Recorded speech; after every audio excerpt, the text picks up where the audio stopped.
and members have to wake up. So let's put the contract aside, right? Let's say it's ratified. We still are not being serviced by our membership, by our leadership. We're still not being serviced. So we have to change leadership, and we have to change the way business is done within Local 371, so that members are protected and members are satisfied with their leadership, and they don't mind paying dues. I mind paying dues, but I'm still gonna pay dues because I'm a union guy, I'm a trade unionist. So win, lose, or draw, I'm always gonna pay my dues because I understand the importance of a union. I understand the importance of being a part of a union, especially because management is just, I just think management is evil. I have never met a good manager in my life or commissioner. They're all the same, but with that said, I'm gonna pass it over to Cliff.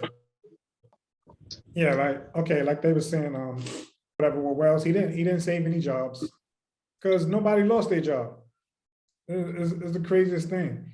He doesn't fight hard, and I'm tired of seeing people go through things like Sharon, your thing, right? Then Shawnette thing, then Annette thing, and the union never showing up.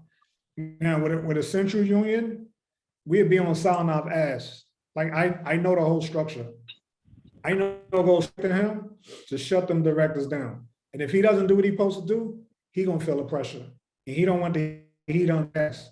That cuts out all of that. Go to the commissioner. Go to these deputies and these assistant directors. Believe me, that shuts it down. I know the inner workings in and out. They're not gonna get away with it. But when you have an administration and a leadership that's more concerned about being cool with the commissioners and more concerned about hanging out in his personal relationships or whatever with people, he's more concerned about that than actually serving the members, because he don't serve the members at all. And anytime you come in with a problem, he just brush that shit to the side and keep it moving. He's not doing the work.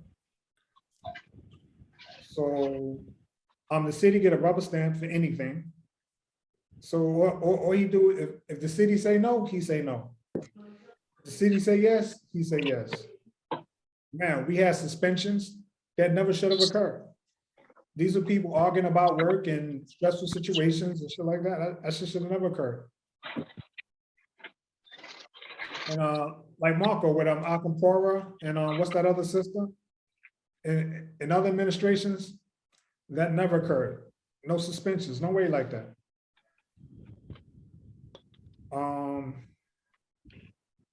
Damn, I thought I had this thing on mute. Y'all gave me the different union things and stuff like that or whatever, paraphernalia. That's the member stuff. He holds on to it like he crazy or something.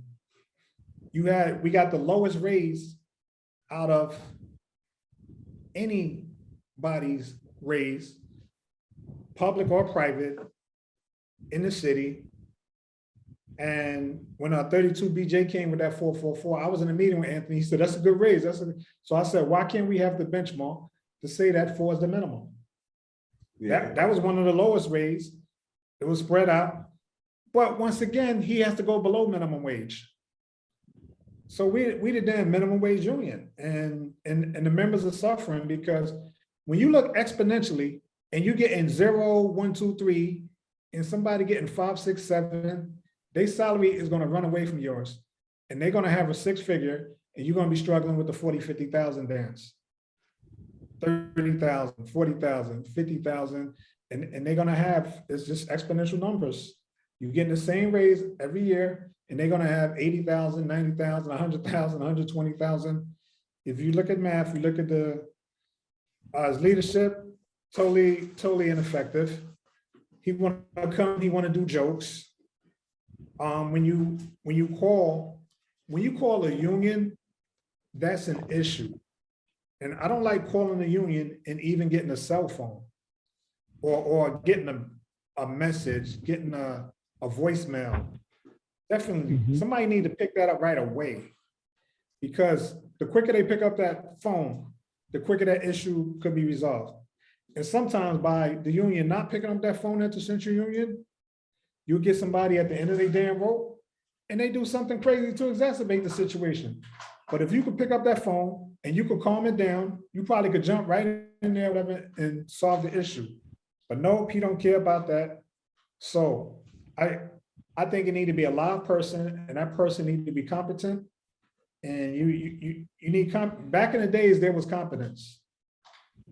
We used to call it grievances, and you had Lloyd Pamore, you had Rodney, you had Steve, you had Rose, you had Faye, and you used to be able to call there and get an answer right away and get a live person.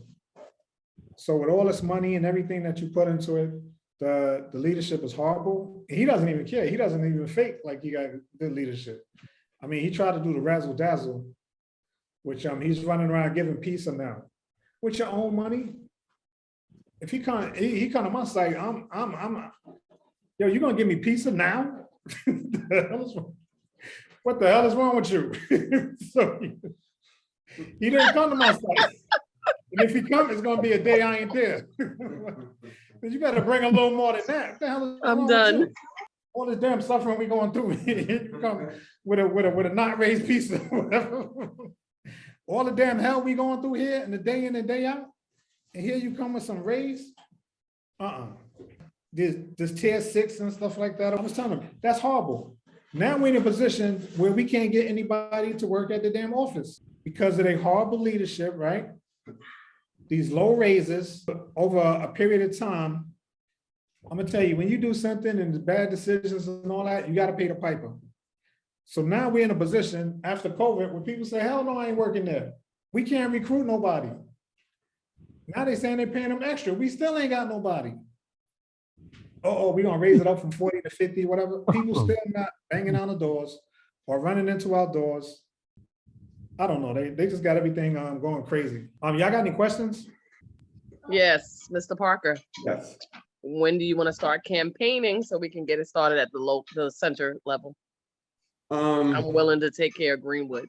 I really appreciate it. So part of the reason why I'm jumping around and filming is because we're going to unleash our YouTube channel this week. So this week we're going to start campaigning. To answer your question, this week, or we have a database from the last election that we're going to start targeting, and I don't want to go into details, but this week. Okay, this week. Thank you so much for the support. Any other questions, concerns? And I heard someone was speaking about, the overtime and the caseloads. We need a research and negotiations department that is proactive, that is on these commissioners and directors as soon as they do something, because the contract clearly states that whenever you implement something new, you must notify the union. And once you notify the union, that means we're negotiating. We're bargaining, we're fighting. And this thing about going into these meetings without members or going into meetings with just the delegates you can control, that's foolishness. You have to bring the people in the room that hate your guts as well. Because iron sharpens iron, right? As well as while we're working through all of this, we are actually getting closer and we're both getting something out of it. You can't just have people in the room that agree with you. Okay, you got to be able to walk into a room where everybody hates your guts, all right, and fight for them as well. That's what the union is about. It's not about this. It's not neat and pretty. The union hall is supposed to be the place where members and leadership work out their differences, right, and then come together and get management. One of the things that I like the nurses, when they went on strike, they were like, later for the 18%. We want to get patients out of the hallway. And the only way to do that is so that you are hiring more people. And I think the sister, I don't know, I was listening, the sister said something about caseloads. We need to be all over management about caseloads. Well, you're not providing any real services with 73 client caseloads. You're not. And the only way you're going to attract people to do these tough jobs is if you pay them. Everything is surrounded around pay. So if the pay isn't good and the workload is high, you're not going to keep these young people. The pay is pretty good where I work. It's a revolving door because the work is very difficult and challenging and it's not enough pay. Because when we had the opportunity to get real money from the city so that these youth development specialists can actually recruit and retain the best people, Wells folded at the table. He had already cut the deal for peanuts. It was a horrible deal. And the place is a revolving door, so you can't keep qualified people and you can't recruit qualified people because the pay is not enough for the task at hand. It is a very challenging job in those detention centers. And so when he had the opportunity to get money, when there was billions of dollars on the table, he didn't go get it. He got the bare minimum. And I'm gonna give you a prime example. A correction officer at after 5 years, I believe, makes 80-something thousand dollars, right? So corrections gave us those jobs. They closed C-74 and gave us those young men. So we're at the table. I said, well, that's where the negotiations should start. Because if the COs don't want them, when do you ever hear of a union giving up jobs? If the COs don't want them and they're making $80,000 and within 5 years, why wouldn't the YDS start out that much with that amount of money? Considering they have to not only restrain without chemical agents, and they also have to counsel and develop. Correctional officers do not counsel. They give directives and then they do use of force. And he couldn't wrap his head around it. This is not enough money. So the good people that do take the job end up leaving for similar jobs that make more money. And so I'm bringing this up to say that across the board in Local 371, we're not making enough money, okay?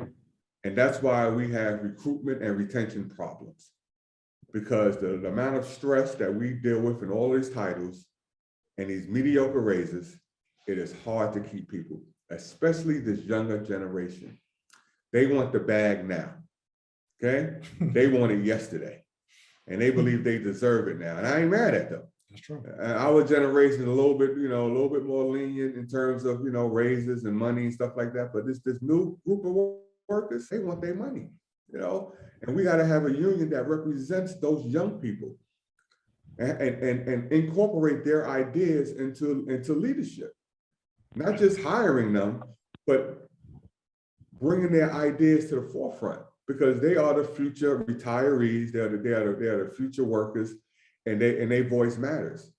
And from what I hear, when Wells goes to locations, he shuts everybody down that disagrees with him.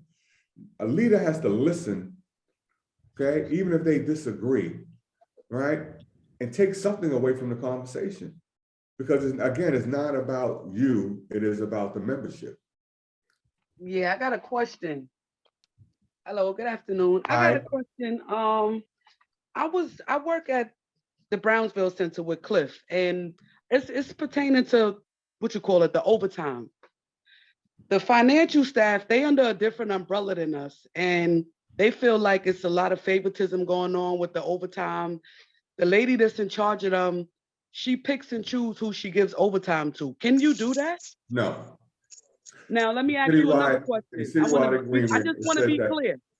Because she told one of the young ladies, I don't give you overtime because of your time and leave. She said something about the young lady, maybe she comes in late, or I don't know, but she said she's doing that to her because of time and leave. So now, there's two things, right? Then you have to find out whether or not there's an overtime policy in that unit or in that agency, right? That's the first thing. Second thing is that the citywide agreement says that overtime must be distributed equitable, right? So we can file a grievance with the citywide, but you also should check if there's an overtime policy, because some agencies have an overtime policy that states if a person has bad time and leave, their overtime can be monitored. Okay, so you have to check and see if there's a overtime policy within the agency. Okay, so you said monitor, but not taken away though, right? Yeah, exactly. And unless it's so egregious that if the person does overtime, they're not coming to work the next day, the agency may be able to really monitor that person's overtime. But we have to find out what the rules are before we engage in a fight.